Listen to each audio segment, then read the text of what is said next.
The show is about to begin. Today is March 1st, 2023, and guess what? There's baseball that counts this month. We're just 29 days from opening day, and this afternoon, the Yankees took on the Washington Nationals. We got the spring debut of a number of Yankees regulars, and I've got my recap and your reactions coming up next. This is NYY Recaps. Welcome.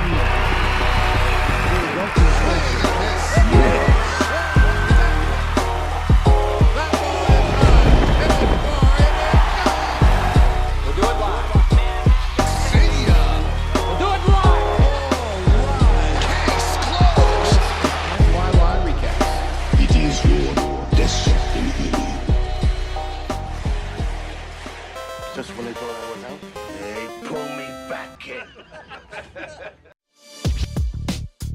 All right. How's it going, everybody? Welcome back to everyone who's able to tune in on a Wednesday afternoon, the first day of March. Another very crisp game, just over 2 hours and 30 minutes, and a walk-off win for the New York Yankees. Hey, before we get started, we've got a really fun show planned for Friday night, the NYYPD weekly recap. We're going to be taking voicemails about the best Yankees movies and what actors would play Yankees if there were a movie about the team. So before everyone calls in and says The Rock for Aaron Judge, let's get creative. Let's get some Ben Stillers for Aaron Boone, that type of thing. Best ones will be played on the air. Should be a really fun show. Friday night, 8 p.m. Call in 718-899-1068. Okay, so spring debut for Anthony Rizzo. Giancarlo Stanton was in the lineup. DJ LeMahieu was in the lineup. He smoked one off the wall today. Also got Judge back in there.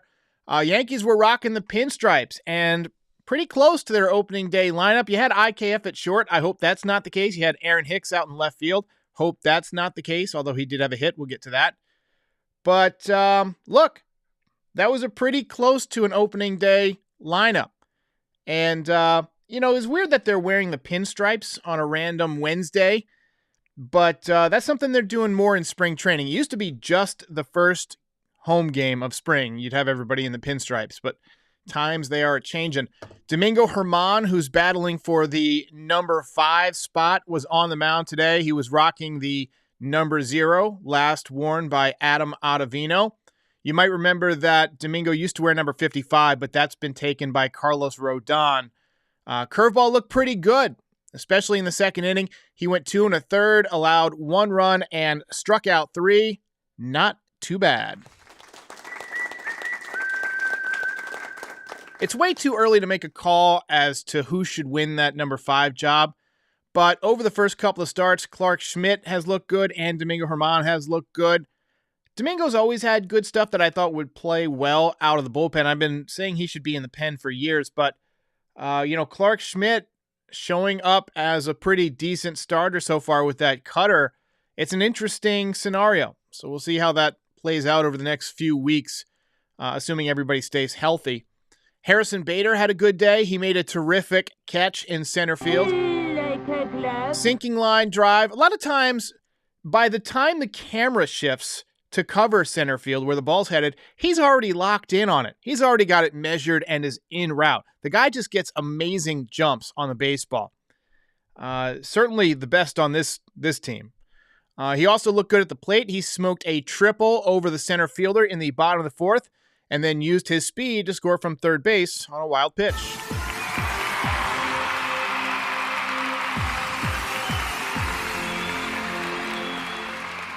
So, scary situation. Giancarlo Stanton hit a line drive right back at Nationals pitcher Cody Abbott, I think was his name. 112, I shouldn't say was his name, is his name. He didn't get killed by this, although he could have been. 112 miles an hour off the bat, but it hit him in the leg. He was in obvious pain. You guys remember a couple of years ago, Giancarlo hit one that was also 112 miles an hour off the bat that hit Masahiro Tanaka right in the head. I still have no clue as to how he survived that. Never even lost consciousness, and I think he missed one preseason start. That's pretty much it. Dude should have been a boxer. Absolutely iron chin. I did notice that the Yes announcers were really trying to sell us the new and improved Josh Donaldson today. Definitely had the hype machine going. But I said this before. New Yorkers have a very finely calibrated bullshit detector, and Yankees Twitter wasn't buying it. I saw a lot of people just recognizing the spin, seeing right through it. He looked like the same old JD at the plate to me, and he threw one away in the field. But it is what it is. We spend $250 billion a year on defense. We saw Greg Weissert today. Had a brief look at him last year. Probably one of those guys who's going to be on the Scranton shuttle back and forth all year. I like his stuff, though. Aaron Hicks picked up a base hit up the middle. That usually would have been eaten up by the shift, especially last season, but don't know how the shift, being off completely is going to affect it during the season. A lot of times during spring, I don't think teams are putting on the actual shifts that they would use during the season. Even though the shift has been outlawed, you can still kind of position guys near the bag. But it'll be interesting to see how many more of those balls he hits are going to get through this year. Anthony Volpe didn't start the game, but he came in for defense about midway through, made a couple of nice plays at shortstop. First one was on a 6-4 force, that's shortstop to second base. And he was kind of falling off balance, and he made a nice acrobatic throw. The second was when he made a nice heads-up play. There was runners on second and third, and there was a ball hit to shortstop. Runner on second broke to third, and he threw ahead of the runner and got the runner into a rundown. Runner was ultimately retired, and then the Nats hitter who hit the ball was actually taken off for second base. Yankees were able to get him there too. Double play. Double kill. So nice play. There was a ball that dropped in between Calhoun and Dominguez in the top of the sixth. Looked like Calhoun kind of pulled up expecting Dominguez to catch it, but Dominguez, I counted, sprinted 19 steps and couldn't quite get there. The reason I note the number of steps is because an outfielder typically has to take, 12 or 13 steps before the play becomes pretty difficult. And a lot of times you have to go more than like 13 or 14. They just don't get there. Top 9, though, Dominguez did make a nice running catch in center field. I counted the steps on that one. I think it was 14. Nice little jump at the end to reel it in. And then he worked a pretty good at bat in the bottom of the ninth with 2 outs to draw the walk before Carlos Narvaez smoked an opposite field 2-run home run. That ball is high. It is far. It is gone. And wouldn't you know it, the Yankees have their first walk-off of the spring. Ball game over. Yankees win. Yankees win.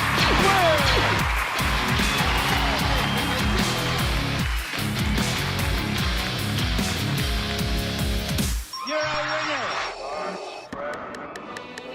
Now, in spring training, the belts are tough. I decided I was going to go ahead and do the belts in spring, but sometimes you just don't have a picture of the guy, and that is the case today. I could have gone with Harrison Bader because he had a triple and made a nice play in center field, but you hit a walk-off home run and you don't get the belt, I think there would have been a mutiny on this channel. So Carlos Narvaez gets a signature. Belt winner. Opposite field shot, just barely over the wall. Reminded me a little bit of the home run that Jim Leyritz hit in 1995 in Game 2 of the Division Series against the Mariners. And Jeff Nelson, who was doing a fantastic job in the booth, by the way, was on that team for the Mariners. It was actually really good to hear Jeff Nelson this spring so far. I think he's an excellent addition to the commentary. The fact that he has so much radio experience on MLB Network means that he can fill dead space. I do think that the announcers could stand to let the game breathe a little bit more, especially with the quickness that the game is moving now with the pitch clock. Things are just kind of going quickly. If you always have talking and you always have action, you don't get a chance to really sink into the game. So I would love it if once in a while they would just kind of, let us experience the nice, quiet spring ball game with the sounds of the bat on the ball and the small crowd. We got a super chat here from Do. I love these new rules. I always hated long ball games. A lot of people don't like long ball games. I didn't really have a problem with long baseball games until I started doing a post-game podcast that would sometimes, end 11:30, 11:45 at night. By that point, honestly, I want to be in bed. So I like that we're probably going to have some post games, and I think more younger folks will have a chance to tune into these. Probably around 9:30 this year. And I think early in the season, the Yankees might even have some games that begin at 6:30 p.m., which means we'll be having post games around 9 p.m. So, hey, I can deal with it. But overall, that was just a very typical spring training game. Had a lot of different faces mixed in. We had two guys on the field wearing number 89 at one point. Yoendris Gomez, right-handed pitcher. He's been a prospect for a while. Good fastball. We got to see him, but he was simultaneously wearing number 89 while Dominguez was wearing 89 in center field. I thought Volpe looked very, very comfortable at short. He's got a very quick release. The ball hits his glove and it's gone. I love that about him. Same thing happens with Harrison Bader in center field. And I think that's just a symptom of being, maybe symptom is the wrong word, but that's a sign that a guy is really prepared for the ball to be hit to them. When you're a young ball player, a lot of times your coach or your dad or whoever's teaching you, your mom, will tell you to prepare like the ball's going to be hit to you on every pitch. And a lot of times, especially in the lower ranks, you'll see somebody get hit the ball and they have to think about what they're going to do with it, right? You even see that in the major leagues sometimes. You see guys forget how many outs there are. You see guys throw to the wrong base or just get a bad jump. You don't see that with excellent premier defenders, guys like Harrison Bader and what it appears to be with Anthony Volpe, where you're just ready and engaged in the ball game at all times. And I love to see it. Got to give him a little round of applause. Jared says, do you prefer early afternoon games or evening games? Depends on the day. On a Saturday, I would much rather have an afternoon game because then you still have the Saturday night. I like to go to the movies on Saturday night. I like to get dinner with my wife on Saturday night. Sunday afternoon games are nice too because I like to be in bed early on Sunday evenings. I feel like, I work my ass off all week, and then Sunday evening is the night where I try and get in a little extra rest, usually in bed by 9:30, 10 o'clock. And then I try and sleep in a little bit on Monday morning, really make up for the sleep debt that I build up during the week. But, during the week, there's nothing like, coming home from work and, tuning into the ball game. I like those 6:30 games a lot because it's like you just finished dinner. I typically eat around 6. And then while you're digesting and just feeling lazy, you can just kick back and watch the game in the recliner. So I think, those would be my my preferred start time, 6:30. Let's see here. C. Roy, I can't even pronounce that. FR, just a bunch of letters, says, also noticed how fast Volpe got rid of the ball. I definitely think he can handle shortstop. That is correct. Rashawn Thompson says the Yankees are going to start IKF at shortstop. Uh-oh. What a load of bullshit. Convince me otherwise. Look, I would love to be able to convince you otherwise. I really do think that Oswald Peraza is going to win the shortstop job ultimately. Get a sip of water here. But it would not shock me, honestly, if IKF is the starting shortstop on opening day. However, the Yankees have to know that that's not what fans want. I have Pete on the show a lot, and I go on his show, The Designated Spitters, and he's convinced that the Yankees are going to trade IKF before spring's out, and I kind of agree with him. If you choose to go with the rookie at shortstop, that $6 million chunk of change is not great for a backup infielder, especially when Oswaldo Cabrera could essentially do the same thing for the league minimum. So I think that if the Yankees do decide, maybe halfway or 3/4 of the way through spring training, that, hey, look, Oswaldo or Oswald. I'm going to do that all year, just like we did last year. Oswald Peraza and Oswaldo Cabrera. If they decide that Peraza is ready and everybody's healthy, and especially if they think Volpe is ready, then I think you might see them go ahead and make the move and deal IKF. Now, there was a lot made of the fact that Lux for the Dodgers, Gavin Lux, shortstop, is out for the season, tore his ACL. So they're obviously going to need a infielder, but they do have some prospects. They do have some decent backups. So it would not shock me if they don't make a move for him. But I would definitely be on the phone. Definitely be on the phone. Let's see here. Yeah, let's see. Jared says Oswaldo and Oswald. It's tough. I mean, how often do you have the name Oswald and Oswaldo like on the same team? I mean, it's just going to crush announcers all year. I've even heard Michael K mess that up a few times. So let's hear. And Pete joining. Designated Spitters. Oh wait. I got something for Pete here. This is fresh.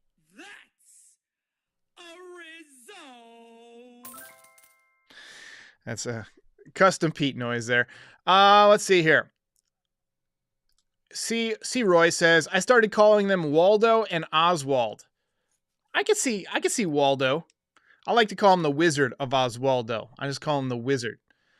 So we are now into March, which means this month baseball will be being played. 29 days away. Let's go ahead and take a look at the box score from this afternoon. So LeMahieu was in there. He hit the ball hard once off the left field wall, 1 for 2. Volpe was 0 for 2 with a strikeout. Judge 0 for 2 on the day. Florial 0 for 2 with a couple of strikeouts, not doing himself any favors so far. Rizzo 1 for 2 today. And Oswaldo Cabrera 1 for 2 today with a strikeout, hitting .429 this spring. Stanton was 0 for 2, but he did hit the ball hard, as we mentioned. 112-mile-an-hour line drive off of the pitcher. Donaldson 0 for 1, didn't look great. Bader 1 for 2 with the triple and the RBI and a run scored. Probably could have gotten the belt if it weren't for the walk-off home run. Hicks was 1 for 2 with the bouncer up the middle. Dominguez 0 for 1. He struck out batting right-handed and then, came back in the count. He was down in the count, I believe, in that final at-bat and worked a walk. So nice job to set up the walk-off there. Higashioka 0 for 2, but Navarez came in to finish off the game, and finish off the game he did. Isaiah Kiner-Falefa 0 for 2 on the day. In terms of the pitching, Herman looked solid. Weissert looked good. Yeah, I forgot to mention, we saw Jonathan Loaizaga. He continues to impress. Gomez threw 3 innings today, had a couple of strikeouts. I like his stuff. And Weber gets the win in relief. Oh, righty there. All right. So the next live stream will be Friday night. We're doing the NYYPD with Pete and Frankie. We're gonna talk about the Yankees, I guess, casting choices for movies and best baseball movies overall.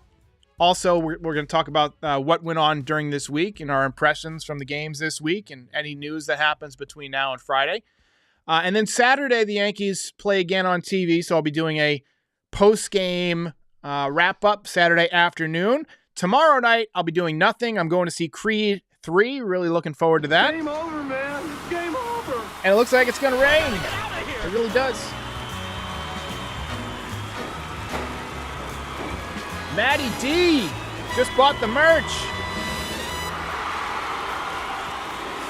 You gotta go.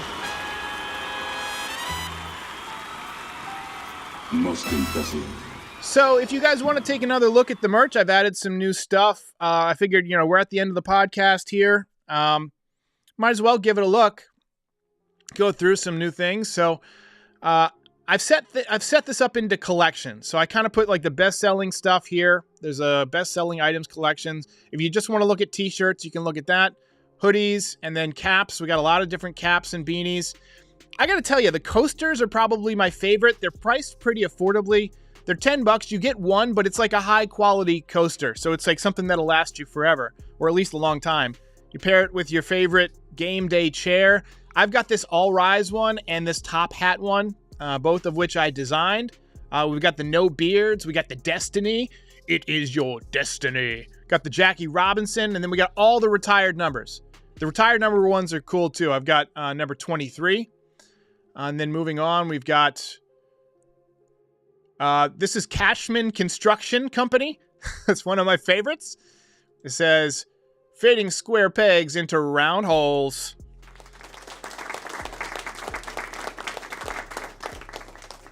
And then this is a fresh edition. This is just like a black and white Judge in the Air Jordan silhouette style. We also added some Garrett Cole silhouettes today. I'm building out a Garrett Cole collection. Added this one today. This is the Judge silhouette, but on the back it's got number 99.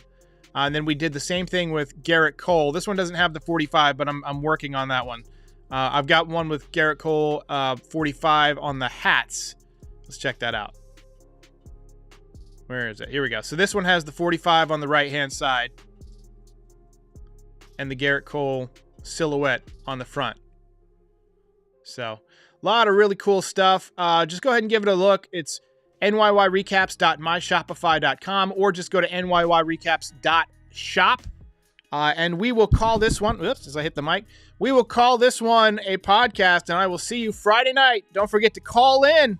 See you next time. Hey everybody, if you've made it this far, we thank you. If you'd like to support NYY Recaps, please like and subscribe, or pay a visit to our Shopify store for some great Yankees merch. Yes. If you're watching on YouTube, the link is in the description. But if you're listening to the audio version of this podcast, just visit NYYRecaps.shop. If you really want to support NYY Recaps and help keep the show going year after year, join up as a member. Join us. It's $5, and members get their names up in lights during each post-game show. We're also on all podcast platforms, Instagram and Twitch this year. So give us a follow if you use any of those platforms. We're expanding, and we have you to thank for making this such a great community. We'll see you next time. It is your destiny. Case closed. Ball game over.